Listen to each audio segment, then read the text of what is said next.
Hello guys, Nardino TV here and we are back with another video. So last July of this year guys, napag-usapan natin dito sa ating channel is about doon sa ODN or yung Officer Decision Notes. No? Yung letter na to guys, dito nyo makikita yung in detailed explanation ng visa officer kung bakit kayo na-deny or kung bakit naging ganun yung resulta ng inyong visa application. No? So, way back before, nung wala pang ODN guys, kapag na-refuse ang isang visa, napaka-vague guys or napaka-konti ng details kung bakit ka na-deny. No? So, para mas maintindihan mo at malaman mo yung mga details kung bakit ka na-deny is magre-request ka ng GCMS notes. No? Kailangan mo magbayad and kailangan mo maghintay at least mga 30 days yata yun. No? So, medyo matagal. So, itong changes na to, this is really good. No? Pero nung that time na napag-usapan natin yon, wala pa tayong sample. Hindi pa natin nakikita kung ano ba talaga itsura ng isang ODN. No? So, meron ako nakita sa isang group dito sa social media na nag-share ng kanyang refusal at yung ODN guys, nagulat talaga ako, no? Kasi talagang in detail talaga siya. So, yan yung i-share ko sa inyo today para maging aware kayo doon sa mga bagong processing or yung sa mga bagong sistema dito sa Canadian immigration.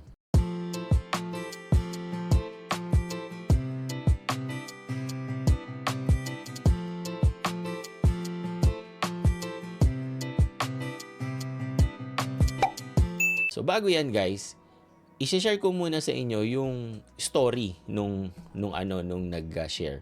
So ito guys. So babasahin natin. Sabi niya dito, I'm a student po here in Canada, sa BC or dito sa British Columbia. I arrived December 2023 and started po ng school winter 2024. I changed my program nung fall 2024 from data analytics, nag-change po ako to post HRM. Yung student visa ko po ay nag-expired noong September 30 this year guys. Tapos po nag-apply kami ng extension nung end of May or first week of June. Nung October 9 po this year, lumabas po refusal ko for study permit extension and OWP or yung open work permit din po ng husband. Oh no. Just wanna ask po, ako lang po bang may case na ganito sa lahat na nag-consult sa inyo? Super stress po ako now kasi bakit ako na student ni-refuse po nila ang extension ko.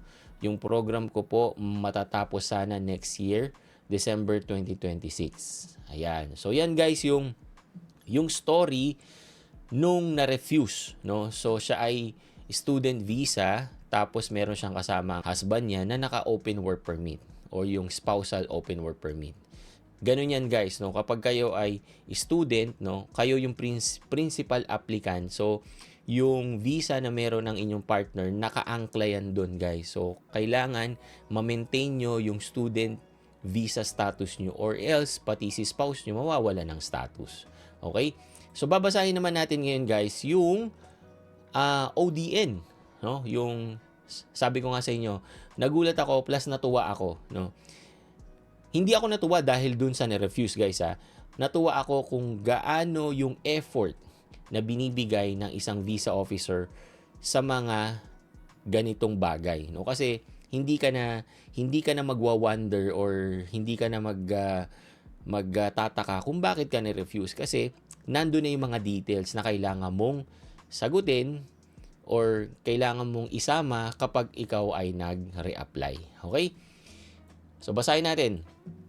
Ito guys, reason for the refusal of your application.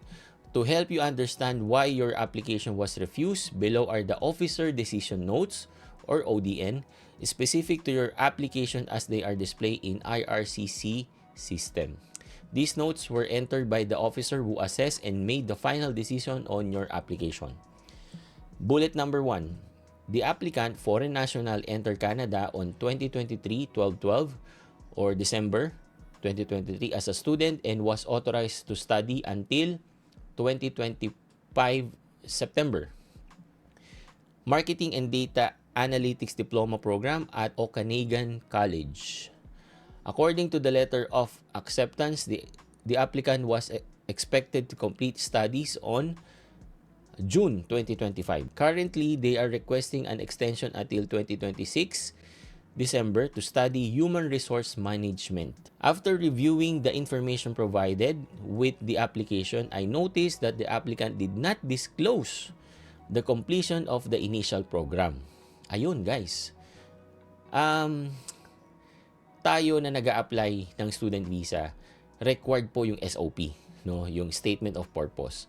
So, tama naman yung questioning ng visa officer. So, si applicant, guys, is meron siyang initial na course, which is yung data analytics. Ang problema, nag-change siya to HRM, pero hindi niya pinaliwanag ano nangyari nga naman doon sa una mong course. Bakit ka nagpalit? Kasi malaking bearing yun, guys, kasi doon nakaangkla yung una mong approval. So, kailangan the same explanation din yung inilagay mo nung nag-HRM ka. Ano yung basis nun? So, siguro yun yung hinahanap ng visa officer. Tuloy natin, guys. They also indicated that the tuition and living costs in Canada are paid by their spouse. Okay? The spouse is accompanying as a worker and has received an open work permit based on applicant study. On 2025, September 29, I sent a letter asking the applicant to provide education transcript and evidence that they have sufficient funds in Canada to pay the tuition, living costs for themselves and family members without working in Canada. So, dito na papasok, guys, I guess, is yung proof of funds, no? Kailangan mo talagang ipakita na meron kang funds dito sa Canada para sustentuhan yung family na bibit-bitin mo dito plus yung pag-aaral mo dito sa Canada, right? Maraming nagkakamali dito, guys, no? Even before, yung proof of funds nila, parang ang take nila is show money, no? Na ilalagay lang nila sa bank nila pero hindi nila gagalawin. Hindi po. Yung proof of funds, gagamitin mo talaga yan dito sa Canada. Paulit-ulit na yan sa mga vloggers, na mga nakikita nyo dito sa Canada na nag-a-apply din ng student visa. Ang proof of funds po ay gagamitin nyo talaga dito sa Canada. Tuloy natin, guys. In regards to their studies in Canada, the representative provided an explanation stating that applicants changed their course of studies and started the new program in fall 2024. Education transcript provided. Okay. However, although I expressed my concerns about the applicant's funds, the representative states that the spouse has $30,700 available in their account. This is no indication as to where the funds or the income are coming from. Yun, I think, ito talaga yung major na naging issue niya, no? So, naglagay siya ng funds or merong funds si spouse na $30,700 pero hindi nila in-explain paano nakuha yon, no? Saan nanggaling yung malaking amount na yon? Siguro, kung nanggaling yon, let's say, no? Kasi kami, nung nag-submit din kami, guys, ng mga bank documents namin, we make sure na supported talaga kung saan nanggaling yung mga funds na yun. Like, nag-submit kami ng mga payslip namin, right? Kung kayo is, kung meron kayong mga business or meron kayo na pagbentahan ng mga sasakyan, bahay, kailangan, guys, magmamatch yun, no? Kung ano yung nasa bank account mo, makikita nila kung saan yung source. No? Kaya wala kami naging problema sa pag-submit ng funds or sa pagpapakita kung saan nanggaling yung mga funds namin. Pero kasi sinasabi ng visa officer, yes, meron kang amount na ganyan, pero kailangan mong ipaliwanag kung saan nanggaling. I think madali lang to, guys, kapag sila ay nag-reapply. Madali lang kung talagang sa kanila yung pera. Right? Kasi kung ito is yung galing sa kamag-anak at inilagay lang sa funds mo to show na meron kang pera, doon ka mahihirapan, di ba? Kasi paano mo i-explain ngayon na nanggaling yan talaga at sa'yo talaga yan, na talaga nanggaling sa isang source na ikaw talaga yung gumawa. Like sa trabaho mo, sa business mo, or kung meron ka na pagbentahan na properties, ganyan, no? So, I think yun yung major issue kung bakit siya na-deny. The fact that they paid their tuition for the current semester or that they reside with immediate and extended family is considered but is not decisive in demonstrating that they have steady income without working in Canada. Ito guys, napaka-important din ito, no? Kasi pag pumasok ka as student visa, they are expecting that you will study, no? Hindi ka magtatrabaho pangtustos sa study. Hindi po ganoon, no? Kaya yung mga nakikinig diyan, guys, wag kayong magpapaloko diyan sa mga consultant ko, no, na pwede kang pumasok dito na hindi pa bayad ang tuition fee mo, tapos kapag nagtrabaho ka, kayang masustentuhan. Hindi po ganoon, guys, no? Mas maganda na pag pumasok ka dito, bayad na si tuition fee, ang iintindihin mo talaga dito is mag-aral. And that is the expectation of the Canadian government pag pumasok ka dito as a student visa. Right? So, yun pa yung isang sinasabi ng visa officer kung bakit niya dininay yung applicant. Kasi nga, although merong pera, hindi niya makita, guys, kung sustainable ba, no? Kaya bang masustain? Kasi nga hindi pinapaliwanag ni applicants kung saan nagagaling yung mga pera, di ba? The application is refused as per section 220 of IRPR, which stipulates that an officer shall not issue a study permit to a foreign national other than one described in paragraph unless they have sufficient and available financial resources without working in Canada. Ayun, guys, napakalinaw nun, na kailangan kumpleto mo yung funds sa pag-aaral mo, sa proof of funds, no? At kahit hindi ka magtrabaho sa Canada, mabubuhay ka dito at masusustain mo kung ano talaga yung purpose mo dito sa Canada, which is mag-aral. So yan yung diin or yung major reason talaga ni visa officer dito. Hindi po ako immigration consultant. Pero yung last part kasi dito, guys, nakalagay, refusal letter sent, advice to leave Canada.